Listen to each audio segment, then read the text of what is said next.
বলেই হাসিল জাদুয়ার একদম নিকটে গিয়ে কর্ণ বরাবর নিজের ওষ্ঠ নিয়ে ফিসফিসিয়ে বলল,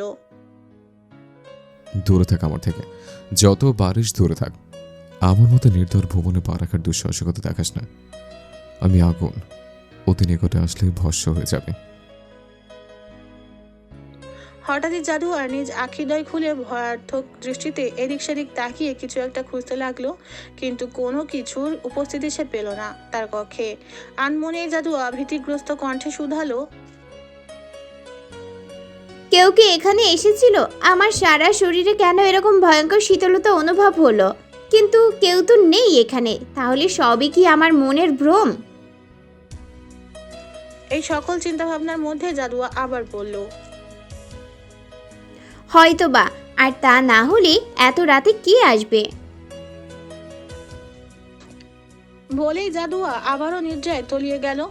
শুনশান সুদীর্ঘ রজনী কাটিয়ে আবির্ভূত হয় মিষ্টি ভোরের। ভোরকে পরাস্ত করে আবার আগমন ঘটে নির্জন রজনীর। এভাবেই কেটে যায় দিন, দিনের পর মাস, মাসের পর বছরের। কেটে গেল একটি মাস।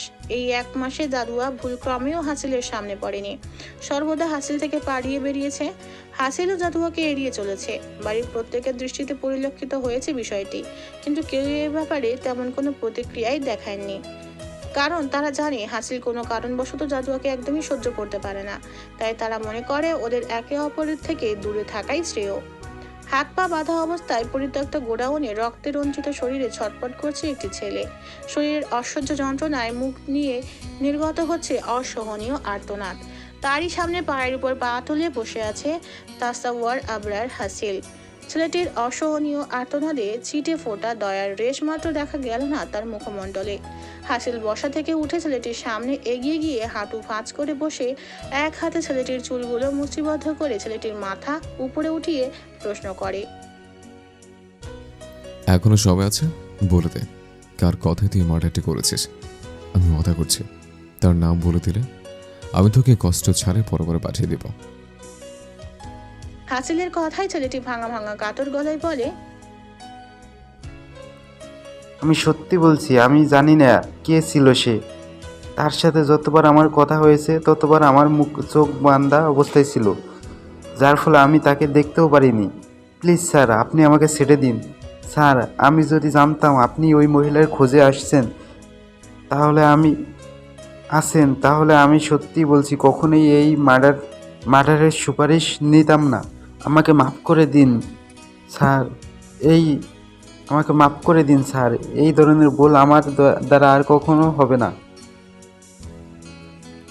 ছেলেটির কথাই হাসিল মুখে ভয়ঙ্কর হাসির রেখা ফুটিয়ে তুলে নিজের হাতে লেগে থাকা রক্ত একটি রুমালের সাহায্যে মুছতে মুছতে অনুভূতিহীন মানুষের ন্যায় গার্ডদের উদ্দেশ্যে বলে, খেয়াল রেখো, কালকে সূর্য যাতেও না দেখতে পায়।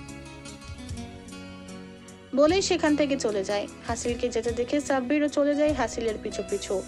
ছেলেটি হাসিলের কথা শুনে ভয়ে ততস্থ হয়ে চিৎকার করে বলে, স্যার, আপনি আমাকে মাফ করে দিন। প্লিজ আমাকে ছেড়ে দিন স্যার। স্যার, শত চিৎকারের পরও হাসিল একটা বাড়ির জন্য পিছন ফিরে তাকায়নি। হাসিলের গাড়ি এসে থামে সুলতানা ভিলার সামনে। নিজ কক্ষের উদ্দেশ্যে পা বাড়াতেই আবারও কর্ণকুহরে প্রতিধ্বনিত হয় সেই অদ্ভুত সুমধুর হাসির ধ্বনি। আজ প্রায় এক মাস পর আবার সেই হাসির ধ্বনি শুনতেই পা থেমে যায় হাসিলের। কিন্তু জাদুয়া একবারের জন্য হাসিলের উপস্থিতি উপলব্ধি করতে পারেনি। ফলস্বরূপ সে সুহানা, স্নেহা ও রাফিনের সাথে হাস্যরসিকতায় মেতে থাকলো। হাসিলকে এভাবে থেমে যেতে দেখে সাব্বির পিছন থেকে প্রশ্ন করলো, ভাই কি হয়েছে, থেমে গেলেন যে? সাব্বিরের প্রশ্নে হাসিল প্রত্যুত্তর করে, না, কিছু না। বলে নিজ কক্ষের উদ্দেশ্যে চলে যায়। হাসিলের পিছু পিছু সাব্বির পা বাড়াতেই সামনে এসে স্নেহা কাকাতাড়ুয়ার মতো হাত মেলে পথ আঁকড়ে দাঁড়ায়। স্নেহাকে দেখে সাব্বিরের কপালে পরিস্ফুটিত হয় সূক্ষ্ম রেখার। ফলস্বরূপ স্নেহার উদ্দেশ্যে প্রশ্ন করে, কি সমস্যা কি তোমার? আবার আমার সামনে এসে দাঁড়ানোর মানে কি? হাসিলকে কি ডাকতে হবে? সাব্বিরের প্রশ্নে স্নেহা বলে, না না, ভাইয়াকে ডাকবেন কেন? আমি তো শুধু চাই সেদিনের জন্য আপনি আমাকে সরি বলুন, আর কিছু না। আপনি সরি বললেই আমি আপনাকে মাফ করে দিব, সত্যি বলছি। স্নেহার কথায় সাব্বির ব্রুকুটি করে তাকিয়ে বলে, আমি সরি বলবো, তাও আবার আপনার মতো পুচকিকে? বলে সাব্বির উচ্চস্বরে হেসে উঠে নিজের হাসি থামিয়ে আবার বলল, কখনোই না। সে আশা আপনার কোনো দিনে পূরণ হবে না। সাব্বিরের কথায় স্নেহা রেগে গিয়ে বলল, দেখুন, আপনি কিন্তু আবার আমাকে অপমান করছেন। আমি কিন্তু স্নেহাকে থামিয়ে দিয়ে সাব্বির বলে উঠল, কি তখন থেকে আমি কিন্তু বলে যাচ্ছেন? সামান্য কিছু বলুন। আশা, আপনার কিছু বলতে হবে না। আমি বরং হাসিলকে ডাকছি আপনার পরের কথা শোনার জন্য। বলে সাব্বির হাসিল বলে ডাকতে যাবে, তখনই স্নেহা উল্টো ঘুরে দৌড়ে চলে যাওয়ার চেষ্টা করতেই শটান হয়ে পায়ে পা বেজে উপুর হয়ে পড়ে যায় ফ্লোরে। ফলস্বরূপ লজ্জায় কোনো প্রকার প্রতিক্রিয়া না করে হাত দিয়ে মুখ ঢেকে শুয়ে থাকে সেখানটায়। এমত অবস্থায় সাব্বির স্নেহার উদ্দেশ্যে সাহায্যের হাত বাড়াতে স্নেহা চিৎকার করে বলে ওঠে, আপনি এখান থেকে যান বলছি। স্নেহার কথাই সাব্বির বলল, কিন্তু আপনি আমি আপনাকে যেতে বলেছি। স্নেহার প্রত্যুত্তরে সাব্বির বুঝতে পারে স্নেহা লজ্জা পেয়েছে, তাই আর কোনো কথা না বাড়িয়ে সেখান থেকে হাসিলের কক্ষের উদ্দেশ্যে চলে যায়। জাদুয়া ও রাফিন স্নেহাকে খুঁজতে এসে দেখে স্নেহা ফ্লোরে শটান হয়ে শুয়ে আছে। স্নেহাকে এভাবে শুয়ে থাকতে দেখে রাফিন স্নেহার সামনে এসে ধাক্কাতে ধাক্কাতে বলে, আপু, তুমি এত ঘুম পাগল কেন বলো তো? যেখানে সেখানে যখন তখন ঘুমিয়ে পড়ো। আম্মু দেখলে তোমার পিঠের ছাল তুলে নিবে। ওঠো তুমি তাড়াতাড়ি। রাফিনের কথায় স্নেহা কোনো প্রত্যুত্তর না করে সেখানটায় ঘাপটি মেরে শুয়ে থাকে। স্নেহার কোনো নড়চড় না দেখে জাদুয়া স্নেহার কাছে আসতেই ঘন ঘন নাক টানার শব্দ শুনতে পায়। ফলস্বরূপ জাদুয়া চিন্তিত হয়ে স্নেহার নিকটে এসে প্রশ্ন করে, আপু কি হয়েছে, তুমি ঠিক আছো? জাদুয়ার কণ্ঠস্বর শুনতে পেয়ে স্নেহা জাদুয়ার পানে মুখ তুলে তাকিয়ে ভ্যা ভ্যা করে কেঁদে ওঠে। স্নেহাকে এভাবে কাঁদতে দেখে জাদুয়া আবার প্রশ্ন করে, আপু কি হয়েছে বলো আমাকে। জাদুয়ার প্রশ্নের প্রত্যুত্তরে স্নেহা নাক টানতে টানতে বলে, আমাকে সবসময় ওই জিরাফের সামনেই কেন লজ্জায় পড়তে হবে বলো তো জাদুয়া? স্নেহার কথায় জাদুয়া ভ্রু কুঁচকে প্রশ্ন করলো, কার সামনে? ওই যে সম্পূর্ণ কথা না বলে স্নেহা বলল, তোর জানতে হবে না, আমাকে ওঠা। সাব্বির হাসিলের কক্ষে প্রবেশ করতেই হাসিলকে দেখতে না পেয়ে বেলকনির উদ্দেশ্যে পা বাড়াতেই দেখলো হাসিল আনমনে পকেটে 2 হাত গুজে দূর আকাশের দিকে চেয়ে আছে। সাব্বির এত বছরে কখনোই হাসিলকে এভাবে আনমনা হতে দেখে নাই, যার ফলস্বরূপ চিন্তিত হয়ে হাসিলের উদ্দেশ্যে প্রশ্ন করলো। ভাই, কি হয়েছে? সাব্বিরের প্রশ্নে হাসিল আনমনেই বলে ওঠে, সাব্বির, কখনো কাউকে দেখে তোর বক্ষপিঞ্জের কেঁপে উঠেছে? কখনো কখনো কাউকে দেখে মনে হয়েছে ওই মুখশ্রীর দিকে তাকিয়ে 1000 বছর পার করে দিতে পারবি? হাসিলের কথায় সাব্বির কিছু বুঝতে না পেরে বলল, না রে ভাই, তুই এসব কেন জিজ্ঞাসা করছিস? সাব্বিরের প্রত্যুত্তরে হাসিল নিজের সম্বিত ফিরে পেয়ে রাগান্বিত কণ্ঠে বলল, কিছু না। এত প্রশ্ন করিস কেন? ফাইলগুলো ওখানে রাখ। বলে ফ্রেশ হওয়ার উদ্দেশ্যে চলে যায় হাসিল। হাসিলের কথায় সাব্বির ভেবাচেকা খেয়ে মনে মনে আওড়ায়, যা বাবা, আমি আবার এত প্রশ্ন কোথায় করলাম? হাসিল ফ্রেশ হয়ে কক্ষে প্রবেশ করতেই দেখে সাব্বির ঠাই সেখানটাই দাঁড়িয়ে আছে। সাব্বিরের উদ্দেশ্যে হাসিল বলে, সাব্বির, এই মার্ডারের যত গভীর পর্যন্ত যাওয়া যায় তত গভীরে যা। আমার যে কোনো মূল্যে এই মার্ডারের মাস্টার মাইন্ডকে চাই। আমার কেন যেন মনে হচ্ছে এই মার্ডারের পিছনে কোনো বড় রহস্য আছে। হাসিলের কথায় সাব্বির বলে, আমারও তাই মনে হচ্ছে।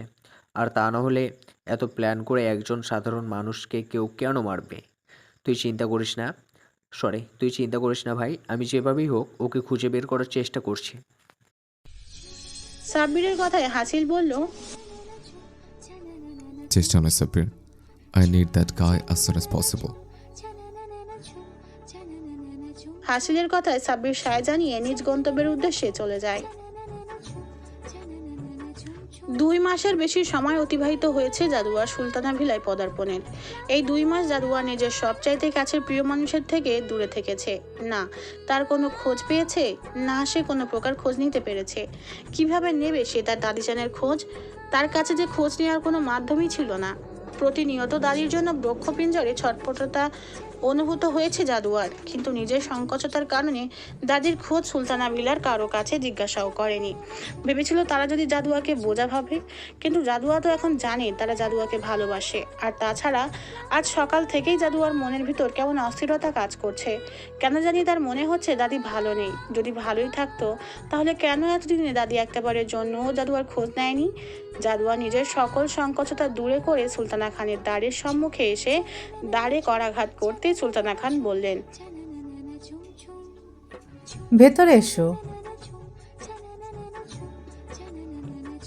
জাদুয়া সুলতানা খানের অনুমতি পেয়ে কক্ষে প্রবেশ করে সুলতানা খানের সম্মুখে গিয়ে দাঁড়ায়।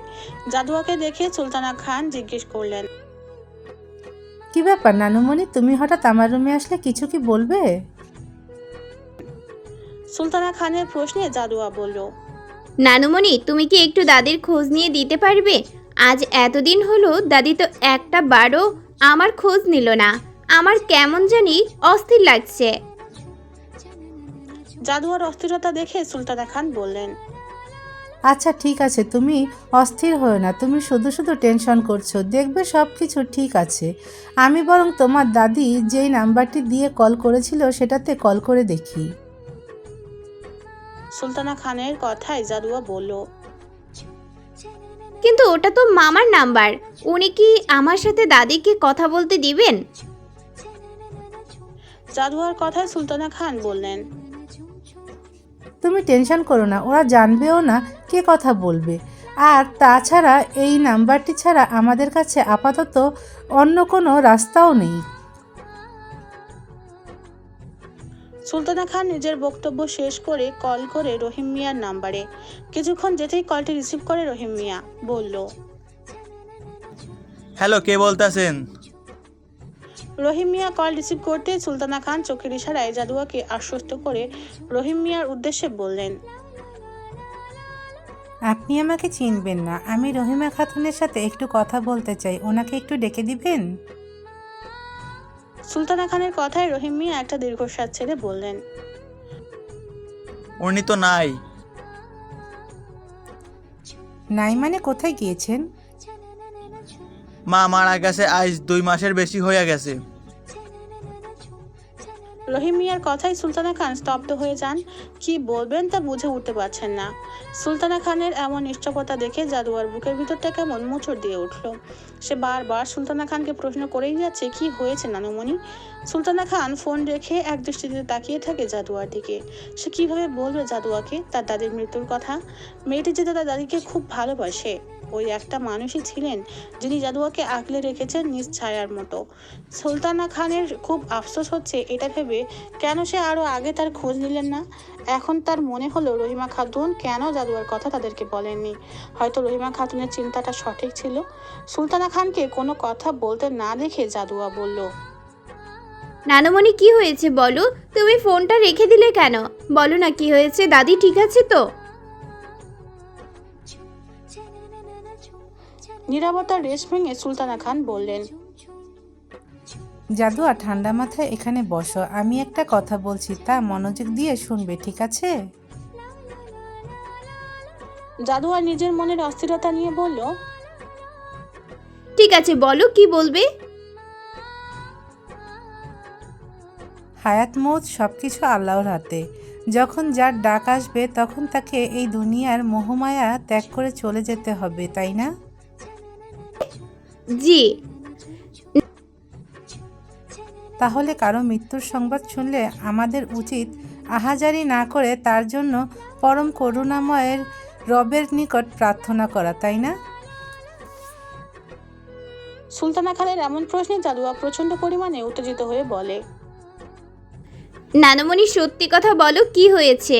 এ ধরনের কথা কেন বলছো তুমি? আমার খুব ভয় হচ্ছে। দাদি, দাদি ঠিক আছে তো? বলো কিছু, আর চুপ করে থেকো না। আমার খুব ভয় লাগছে নানুমণি। জাদুয়ার কথায় সুলতানা খান একটা দীর্ঘশ্বাস ত্যাগ করে শান্ত অথচ অস্থির কণ্ঠে বললেন,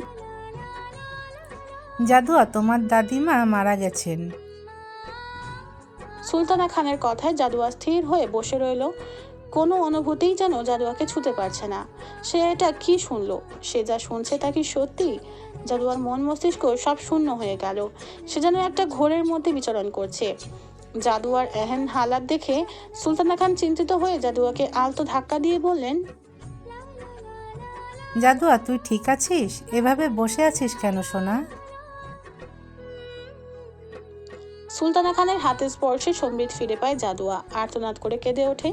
আর জাদুয়ার বুকটা কেমন খালি খালি অনুভব হচ্ছে। তাই বক্ষপিঞ্জরটা নিজের হস্ত দ্বারা চেপে ধরে অনবরত কান্না করেই চলেছে।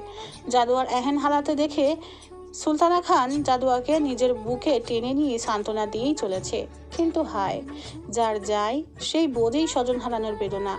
তাই কোনো সান্ত্বনাই জাদুয়াকে থামাতে পারছে না। জাদুয়ার কঞ্জনে সুলতানা ভিলায় উপস্থিত সকলে ছুটে আসে। জাদুয়াকে এভাবে কাঁদতে দেখে সকলে জাদুয়ার কি হয়েছে বলে প্রশ্ন করে।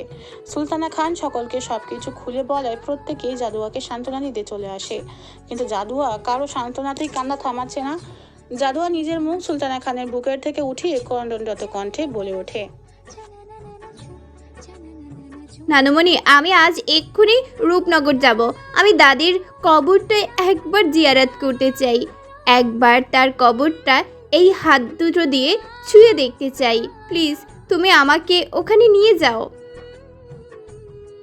জাদুয়ার কথায় সুলতানা খান বললেন,